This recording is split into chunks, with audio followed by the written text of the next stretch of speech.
যেতিয়া গায়ক এজনে গীত বজাই থাকে গিটাৰত তোমালোকে ভাবিছানে যে সেই গিটাৰটোত কি গতি থাকে যেতিয়া পৃথিৱী সূৰ্যৰ চাৰিওফালে ঘূৰি থাকে তেন্তে তাত কি গতিৰে পৃথিৱী ঘূৰি আছে বা যেতিয়া পেণ্ডুলামৰ গতি বা ঘড়ীৰ কাঁটা এইবোৰত কি গতি থাকে কেতিয়া ভাবিছানে এইবোৰ প্ৰশ্নৰ আমি উত্তৰ বিচাৰিম আজি ক'ত এই যোনটো পাঠ শব্দ তাত আমি এইবোৰ প্ৰশ্নৰ উত্তৰ বিচাৰিম যে কি গতি থাকে গতিৰ প্ৰকাৰ দোলন গতিৰ বিষয়ে পঢ়িম তেন্তে আজি এইখিনি পঢ়িম যে দোলন গতি মানে কি তাৰপিছত পঢ়িম তৰংগৰ সংজ্ঞা মানে কি তৰংগ নামটো অলপ টান যেন লাগে বা টান নহয় তাৰপিছত পঢ়িম তৰংগৰ বৈশিষ্ট্য তো এনেকৈ আমি এই শব্দ পাতি লাহে লাহে পঢ়ি গৈ থাকিম ওকে তেন্তে এই গতিৰ প্ৰথম যোনটো প্ৰকাৰ এইটো হ'ল আমাৰ দোলন গতি দোলন গতিৰ বিষয়ে তোমালোকে কিতাপত পাবা কম্পন গতি বুলি লিখা আছে যোনখন নৱম শ্ৰেণীৰ বিজ্ঞানৰ কিতাপ আছে তাত কম্পন গতি বুলি লিখা আছে কিন্তু আচলতে ইয়াৰ নাম দোলন গতি হয় আচলতে গতিৰ বহুতো প্ৰকাৰ থাকে গতিৰ বিশেষকৈ তিনিটা প্ৰকাৰ আমি দেখা পাইছোঁ যোনটো আমি যেতিয়া আমি গতিৰ পাঠটো পঢ়িছিলোঁ তেতিয়া আমি তাত দেখা পাইছিলোঁ যে প্ৰথম গতিৰ প্ৰকাৰটো আছিল আমাৰ সৰল ৰৈখিক গতি যেতিয়া বস্তু এটা পুৰা সৰল ৰৈখিক প্ৰক্ৰিয়াৰে চিধি গতি কৰি থাকে তাক কয় সৰল ৰৈখিক গতি আৰু এটা প্ৰকাৰ আছে এইটো আছিল ঘূৰ্ণীয় গতি যেনে ঘড়ীৰ কাঁটা বলে যে ঘূৰি থাকে ঘূৰ্ণীয় গতি বা তোমালোকে শিল এটা হাতেৰে ঘূৰাই থাকিলে সেইটো এটা ঘূৰ্ণীয় গতি হ'ব ঠিক তেনেকৈ আৰু এটা প্ৰকাৰ আছিল এইটো আছিল আমাৰ দোলন গতি বা কম্পন গতি বুলি কোৱা ইয়াক আৰু সেই তাৰ বিষয়ে পঢ়িম আজি যে দোলন গতি মানে কি ওকে ধৰা তোমালোকৰ কি হ'ল তোমালোকৰ এটা স্প্ৰিং আছে এনেকুৱা স্প্ৰিং এডাল আছে য'ত কাঠৰ টুকুৰা বা এনেকুৱা দৃঢ় কিবা বস্তুৰ লগত এডাল স্প্ৰিং লাগোৱা আছে মই দেখি দিছোঁ যে দৃঢ় বস্তু ৰিজিড অবজেক্ট তাৰ লগত এটা স্প্ৰিং এনেকৈ লগা আছে স্প্ৰিংডালক মই এতিয়ালৈকে টানা চানা নাই আকৌ স্প্ৰিংডাল এতিয়ালৈকে একো টানা নাই তেনেকুৱা অৱস্থাত এই যোনটো অৱস্থা এই অৱস্থাটো কোৱা হয় মোৰ সাম্য অৱস্থা এইটো কোৱা হয় মোৰ সাম্য অৱস্থা বা ইংলিছত ইয়াক কোৱা হয় মেইন পজিশ্যন এনেকুৱা এটা অৱস্থা য'ত স্প্ৰিংডাল ৰিলেক্স হৈ আছে এতিয়া মই স্প্ৰিংডালক বল প্ৰয়োগ কৰিম আৰু এনেকুৱা এটা পৰ্যায়লৈকে টানিম যাতে স্প্ৰিংডাল ছিঙি নাযায় বা টানিম আৰু ইয়াক মই ওকে এতিয়া মই স্প্ৰিংডালৰ হাতেৰে টানি মানে ইমানমান অৱস্থালৈকে আনিলোঁ ইয়াতকৈ যদি মই বেছি লৈ যাওঁ স্প্ৰিংডাল কি হ'ব ছিঙি নোযোৱালৈ টানিলে অকণ জোৰে ওকে এতিয়া মই স্প্ৰিংডাল এৰি নিদিয়াৰ আগতে এই যোনখিনি ঠাই য'ত বহুত স্থিতিশক্তি আছে এই ঠাইখিনিক কোৱা হয় মোৰ চৰম অৱস্থা এই ঠাইখিনিক চৰম অৱস্থা এইভাবে কোৱা হয় কাৰণ ইয়াত স্থিতিশক্তি বহুত আছে ওকে এতিয়া মই কি কৰিম এইডাল স্প্ৰিং এৰি দিম চৰম অৱস্থা ইংলিছত কোৱা হয় এক্সট্ৰিম পজিশ্যন বুলি কোৱা হয় এতিয়া মই কি কৰিম স্প্ৰিংডাল এৰি দিম স্প্ৰিংডালত বহুত স্থিতিশক্তি আছিল এতিয়া স্প্ৰিংডাল যেতিয়া মই এৰি দিম স্প্ৰিংডাল কি হ'ব এইফালে যোৱা গতি কৰিব এইফালে যাই স্প্ৰিংডাল ইমানমান অৱস্থালৈকে যাব একদমতো ইয়ালৈকে নাযায় স্প্ৰিংডাল কাৰণ মেৰো থাকে নহয় ইমানমান অৱস্থালৈকে যাব তেন্তে এই অৱস্থাটোকো কোৱা হয় মোৰ চৰম অৱস্থা বুলিয়ে কোৱা হয় তাৰপিছত কি হ'ব স্প্ৰিংডাল যাব আহিব কপা কপি কৰি অহা যোৱা আৰম্ভ কৰিব এইফালে যাব এইফালে আহিব তেনেকৈ স্প্ৰিংডাল যেতিয়া মই টানিবলৈ এৰি দিম স্প্ৰিংডাল অহা যোৱা কৰি থাকিব আৰু এনেকুৱা গতিক কোৱা হয় মোৰ দোলন গতি বা কম্পন গতি বুলিও ইয়াক কোৱা হয় ওকে তেন্তে আৰু এটা উদাহৰণে বুজিব চেষ্টা কৰোঁ যে মানে প্ৰথমতে এইটো বুজা যে যেতিয়া কোনো এটা বস্তুৱে নিজৰ সাম্য অৱস্থানৰ সাপেক্ষে এই যোনটো অৱস্থা এইটো কোৱা হয় মোৰ সাম্য অৱস্থা স্প্ৰিংডাল যেতিয়া আছিল সাপেক্ষে অহা যোৱা কৰি থাকে বা দ্ৰুতভাৱে অগা পিছা কৰে তেনেকুৱা গতিক কোৱা হয় মোৰ দোলন গতি আন এটা উদাহৰণে বুজিবলৈ চেষ্টা কৰোঁ যে দোলন গতি মানে কি ওকে চোৱা ধৰা হ'ল এডাল এনেকুৱা কি আছে তোমালোকৰ কাঠৰ সেই আছে ওপৰত আছে আৰু কিবা কাঠৰ চাদ দৃঢ় বস্তু তাত তোমালোকে কি হ'ল এডাল সূতাৰে এটা বল বান্ধি থৈছা ধৰা এইটো যি বলটো যিটি বল হ'ব পাৰে এটা বল বান্ধি থৈ দিছা তেন্তে এতিয়ালৈকে তোমালোকৰ লৰচৰ কৰা নাই বান্ধি থৈ দিছা তেন্তে এই যোনটো অৱস্থা এইটো কোৱা হয় মোৰ সাম্য অৱস্থা যাক কোৱা হয় মেইন পজিশ্যন বুলি কোৱা হয় এতিয়া তোমালোকে কি কৰিলা বলটো হাতেৰে ধৰি ওপৰলৈকে আনিবলৈ চেষ্টা কৰে যিমান ওপৰলৈকে যাব পাৰে ধৰা হ'ল ইমানমান ওপৰলৈকে গ'ল বলটো তেন্তে এই অৱস্থাটোত বলটোত স্থিতিশক্তি আছে কিয়নো স্থিতিশক্তি আছে কাৰণ তোমালোক ওপৰলৈ লৈ আহিছে না মাধ্যমখিনি বলৰ বাবে তাত এটা স্থিতিশক্তি থাকিব ওকে তেন্তে এই স্থিতিশক্তি জমা আছে এই অৱস্থাটো কোৱা হয় মোৰ চৰম অৱস্থা এই অৱস্থাটোক মোক কোৱা হ'ব চৰম অৱস্থা এতিয়া তোমালোকে কি কৰিলা এই অৱস্থাটোৰ পৰা বলটো এৰি দিলা তেতিয়া কি হ'ব বলটো ইমানমান অৱস্থালৈকে যাব তাৰপিছত আকৌ উভতি আহিব মোটামুটি বলটো ইমানমান অৱস্থালৈকে যাব আকৌ উভতি আহিব এইটো অৱস্থাকো কোৱা হয় চৰম অৱস্থা তেন্তে এনেকুৱা গতিকো কোৱা হয় মোৰ কি বুলি কোৱা হয় দোলন গতি বুলি কোৱা হয় বা কম্পন গতি বুলি কোৱা হয় ইয়াক দোলন গতি বুলি কোৱা হয় আৰু নহওক ওকে তেন্তে এতিয়া মই উদাহৰণকেইটা লিখোঁ যে বৰ্ডত আৰু কি গতি হ'ব তোমালোকে যেতিয়া গীটাৰ বজোৱা দেখিছা তেতিয়া গীটাৰডাল এনেকৈ টানা হয় আনা হয় সিও এটা উদাহৰণ হয় কাৰ দোলন গতিৰ এটা উদাহৰণ হয় অ'কে তেন্তে উদাহৰণকেইটা মই এতিয়া লিখোঁ মই পৰীক্ষাত লিখিব পাৰিব যদি আহে এনেকুৱা আহিব যে দোলন গতি উদাহৰণ দিয়া প্ৰথম এনেকুৱা লিখিব উদাহৰণ আমি লিখিম যে উদাহৰণ প্ৰথমতে তোমালোকে কি লিখিবা বেৰৰ ঘড়ীৰ পেণ্ডুলামৰ গতি কিয়নো যোনটো আমাৰ পেণ্ডুলাম থাকে তোমালোকে দেখিছা কিছুমান ডাঙৰ ডাঙৰ ঘৰত অট্টালিকাত এনেকুৱা এটা ঘড়ী থাকে তাৰ তলত এটা এনেকুৱা বস্তু থাকে যে আহা যোৱা কৰি থাকে সেইটোকে কোৱা হয় পেণ্ডুলাম বুলি এনেকৈ লিখা যে বেৰৰ ঘড়ীৰ পেণ্ডুলামৰ গতি বেৰৰ ঘড়ীৰ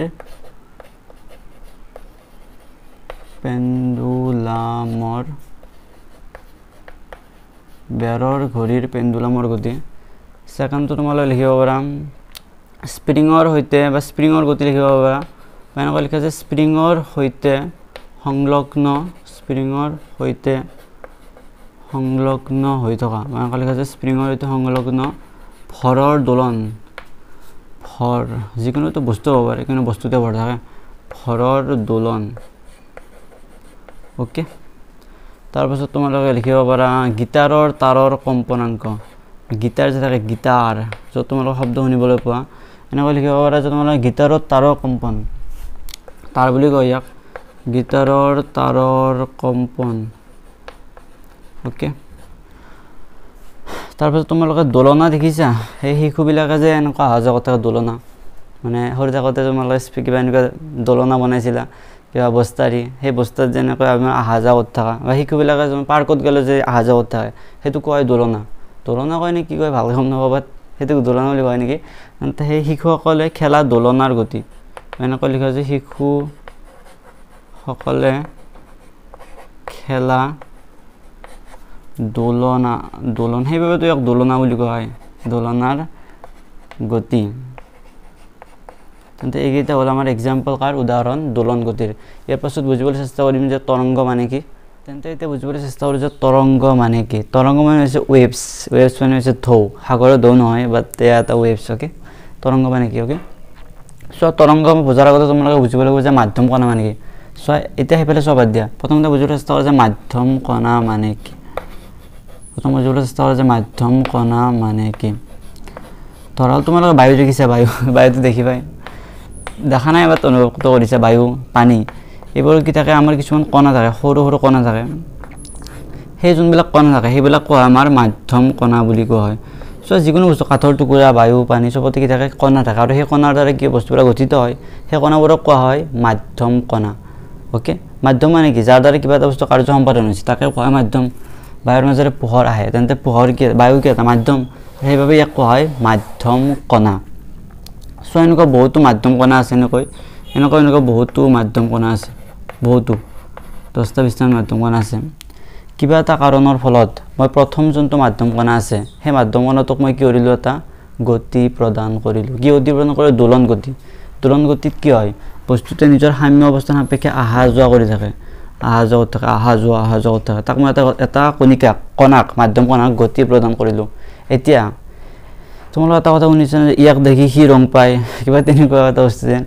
তেন্তে ইয়াক দেখি পালে ইয়াৰ ছেকেণ্ড যোনটো দ্বিতীয় কণা আছে সিও লৰচৰ কৰা আৰম্ভ কৰিলা ইয়াক দেখি ইও লৰচৰ কৰা আৰম্ভ কৰিলা ইয়াক দেখি আৰু এনেকুৱা ইয়াক দেখি মানে ইহঁত চব বন্ধু এটাই যি কাম কৰে সেইটো সিও কাম কৰি থাকে ইয়াক দেখি সিও কাম কৰিলা এনেকুৱা কি হ'ল এটা সকলোৱে আৰম্ভ কৰিলা লৰচৰ কৰা আৰু এনেকৈ লৰচৰ কৰাৰ ফলত কি হ'ল এটা আমাৰ গতি প্ৰবাহিত হ'ল সেই মাধ্যম কণাবোৰৰ মাজেৰে আৰু সেই গতিটোকে কোৱা হয় আমাৰ তৰংগ এনেকুৱা এটা কি হ'ব তেতিয়া এটা গতি পাৰ হ'ব এনেকৈ এই চাইডে আৰু সেই গতিটোক কোৱা হয় মোৰ তৰংগ গতি বুলি কোৱা হয় সেইবাবে মই ইয়াত দেখিছোঁ যে মাধ্যম কণাই সিহঁতৰ নিকটৱৰ্তী কণাবোৰক লৰচৰ কৰিবলৈ বাধ্য কৰালে যেতিয়া এটা কণাকে লৰচৰ কৰে তাক দেখা পালে আন এটা কণাকে লৰচৰ কৰা আৰম্ভ কৰে মাধ্যমৰ মাজত এটা আন্দোলন এটা সঞ্চালিত হয় আন্দোলন ক'ব পৰা নাই বা বিঘিনিও ক'ব পৰা এটা সঞ্চালিত হয় এনে গতিশীল আন্দোলনকে কি বুলি কোৱা হয় আমাৰ তৰংগ বুলি কোৱা হয় কিন্তু এটা গুৰুত্বপূৰ্ণ কথা যে যোনবিলাক মাধ্যম কণা আছে মাধ্যম কণাবোৰে নিজৰ সাম্য অৱস্থানৰ সাপেক্ষে অহা যোৱা কৰি থাকে মানে ধৰক এই মাধ্যম কণাটো ইয়ালৈকে গুচি নাযায় সি নিজৰ ঠাইতে থাকে ইয়াক দেখি পাই আনটো গতি কৰে এনেকৈ কি হয় আমাৰ তৰংগ এটা প্ৰবাহিত হয় ইয়াৰ পাছত ভালকৈ বুজিম যে তৰংগৰ বৈশিষ্ট্য কি তাত আমি বুজিবলৈ পাম যে ইয়াৰ কি বৈশিষ্ট্য আছে অ'কে বুজিবলৈ চেষ্টা কৰোঁ যে তৰংগৰ বৈশিষ্ট্য মানে কি অ'কে এইটো কণিকাৰ, এইটো কণিকা। তৰংগৰ বৈশিষ্ট্যৰ প্ৰথম যোনটো বৈশিষ্ট্য এইটো হৈছে যে যোনবিলাক আমাৰ মাধ্যম কণিকা, ধৰা হ'ল ইয়াত আমাৰ 10টামান মাধ্যম কণিকা আছে, সেই মাধ্যম কণিকাবোৰে নিজৰ সাম্য অৱস্থানৰ সাপেক্ষে এই যোনটো অৱস্থা, এইটো সাম্য অৱস্থা বুলি কোৱা হয়, সাম্য অৱস্থা, এই অৱস্থাটোৰ সাপেক্ষে লৰচৰ কৰি থাকে, যাৰ ফলত কি উৎপন্ন হয়, আমাৰ শক্তি এটা প্ৰবাহিত হয়। চোৱা, যোনটো শক্তি প্ৰবাহিত হয় সেইটো এইফালে গতি কৰে, সেইটো এইফালে গতি কৰে। আনহাতে যোনটো তোমাৰ মাধ্যম কণিকা আছে, মাধ্যম কণিকাটো এনেকৈ চিধাক চিধি গতি কৰি থাকে, মানে মাধ্যম কণিকাৰ যোনটো গতি আৰু যোনটো আমাৰ তৰংগৰ গতি সেয়াৰ মাজত 90 ডিগ্ৰীৰ কি থাকে, আমাৰ ডিফাৰেঞ্চ থাকে, 90 ডিগ্ৰী লম্ব হয়। অ'কে, তেন্তে প্ৰথমটো লিখিছোঁ যে মাধ্যম কণিকাবোৰে নিজৰ সাম্য অৱস্থানৰ সাপেক্ষে বাৰে বাৰে কম্পন কৰাৰ বাবে শক্তি উৎপন্ন হয়। এটা কণিকাক দেখি আনটো কণিকা, আনটো কণিকাক দেখি আনটো কণিকা, সেনেকৈ কৰাৰ বাবেহে এটা শক্তি প্ৰবাহিত হয়। দ্বিতীয়টো হ'ব তোমাৰ যে মাধ্যম কণিকাবোৰে এঠাইৰ পৰা আন ঠাইলৈ স্থানান্তৰিত নহয়। ধৰ এটা মাধ্যম কণিকা ইয়াত আছে, সি নিজৰ ঠাইখন সলনি কৰা নাই, সি নিজৰ ঠাইখিনিতে তপতপাই আছে, যাৰ ফলত শক্তি উৎপন্ন হৈছে। অ'কে, তৰংগৰ বৈশিষ্ট্যৰ 3 নম্বৰ প্ৰকাৰটো হৈছে যে ধৰা এটা চকলে হয়, যি বেগেৰে তৰংগ গতি কৰে সেয়া মাধ্যম কণিকাৰ কম্পনৰ বেগতকৈ পৃথক। আগতে কৈছিলোঁ যে তৰংগবিলাকে যোনটো গতি কৰে এইবিলাক মাধ্যম কণিকা, এইবিলাক মাধ্যম কণিকা। মাধ্যম কণিকা এটাই নিজৰ সাম্য অৱস্থানৰ সাপেক্ষে লৰচৰ কৰি থাকে, তেন্তে এইটো হ'ব কাৰ, মাধ্যম কণিকাৰ গতি। এইটো হৈছে মাধ্যম, এইটো হ'ব আমাৰ মাধ্যম কণিকাৰ গতি, মাধ্যম কণিকাৰ গতি। আনহাতে যোনটো আমাৰ তৰংগ প্ৰবাহিত হয়, যোনটো আমাৰ শক্তি প্ৰবাহিত হয়, সেইটো এইফালেহে প্ৰবাহিত হয় আৰু সেয়া এনেকৈ প্ৰবাহিত হয়, এনেকৈ প্ৰবাহিত হৈ থাকে। তেন্তে সি কোনফালে প্ৰবাহিত হয়, এই চাইডে প্ৰবাহিত হয়। তেন্তে সেইটো কথা লিখিছোঁ যে যি বেগেৰে তৰংগ গতি কৰে, যোনটো বেগেৰে তৰংগ এটাই গতি কৰি আছে সেয়া মাধ্যম কণিকাৰ বেগতকৈ পৃথক, বেলেগ। অ'কে, তাৰপিছতো লিখা আছে যে তৰংগৰ গতি সলনি নহয়, কিন্তু মাধ্যম কণিকাৰ গতি সাম্য অৱস্থাত সৰ্বোচ্চ আৰু চৰম অৱস্থাত শূন্য। এইটো বুজিব চেষ্টা কৰা। ধৰা হ'ল মই 3টা দিছোঁ, বাৰু গতি দিয়া নাই, 3টা মানে এনেকুৱা মাধ্যম কণিকা আছে, বাহিৰত নৈছে আছে, বাদ দিয়া এইবোৰ কথা। এনেকুৱা এইটো এটা মাধ্যম কণিকা আছে, ই গতি কৰি আছে, ইয়াৰ যোনটো এইটো অৱস্থা, এইটো অৱস্থা কোৱা হয় মোৰ সাম্য অৱস্থা, এইটো অৱস্থা কোৱা হয় মোৰ সাম্য অৱস্থা। আনহাতে এই অৱস্থাটো কোৱা হয় মোৰ চৰম অৱস্থা, চৰম অৱস্থা। এইটোকো কোৱা হয় চৰম অৱস্থা বুলি, এইটোকো কোৱা হয় মোৰ চৰম অৱস্থা। এতিয়া এটা মাধ্যম কণিকা কি হ'ল, ইয়াৰ পৰা ইয়ালৈকে গ'ল, তেন্তে এই যোনখিনি ঠাই সাম্য অৱস্থা, সাম্য অৱস্থাত ইয়াৰ যোনটো ইয়াৰ গতি, যোনটো গতিৰ প্ৰাবল্য সেয়া সৰ্বোচ্চ বা আটাইতকৈ বেছি হ'ব মাজত। আনহাতে যেতিয়া ই ওপৰ ফালে যাব, তেন্তে ইয়াত বস্তুটো কি হ'ব, আমাৰ শূন্য হৈ পৰিব, ইয়াত শূন্য হৈ যাব, ইয়াৰ ওপৰতো নাযায়, তাৰপিছত ইয়াত আহিব, ইয়াত সৰ্বোচ্চ হ'ব, আৰু ইয়াত শূন্য, সৰ্বোচ্চ, সৰ্বোচ্চ, এনেকৈ কি হ'ব, আমাৰ এটা তৰংগ প্ৰবাহিত হ'ব। তেন্তে এই পাঠটোত এইখিনিতে হৈছে আমাৰ বেচিক্স বা আৰম্ভণি। এইখিনি যদি ভালকৈ বুজিব তেন্তে এই পাঠটো সহজ, সিমান তেনেকুৱা একো টান চেপ্টাৰ নহয়। চাবলৈ গ'লে ক্লাছ 9ত কিছু কঠিন হয়, বাট